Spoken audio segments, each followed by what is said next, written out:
বাবা, নতুন বউয়ের জন্য আবার খাট বানানো হইতেছে। কত দরদ, বাপরে বাপ। তুমি আবার আমার রুমে আসছো কেন? বলেছি না আর কোনো ঝামেলা করবো না। খুব ভয় পাও। তোমার উপর আমার কোনো ভরসা নাই, যাও আমার রুম থেকে। ভাই, স্ক্রুগুলো এমন ভাবে লুজ করে দিবেন যেন বসলেই পড়ে। আপনি কোনো টেনশন নেন না, আমি সব নাট লুজ করে দিতেছি।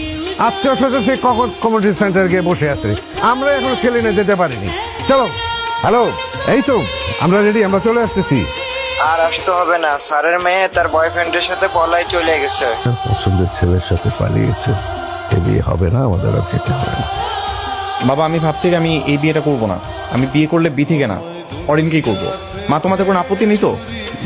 না না, আমাদের কোনো আপত্তি নেই। তুমি জিতে গেলে, অবশেষে তোমার আর আমার বিয়েটা হলো। দূরে দাঁড়িয়ে কথা বলবে, কাছে আসবে না? যেখানে বিয়ের আগে সবকিছু দেখে ফেলছো, সেখানে আর আমার লজ্জা লাগার মতো কিছু আছে? ইস, এত সরমের কথা বললাম না তো। বাসর ঘরে এরকম পচা কথা বলতে হয় না। তাহলে বাসর ঘরে কি করতে হয়? তুমি জানো না কি করতে হয়?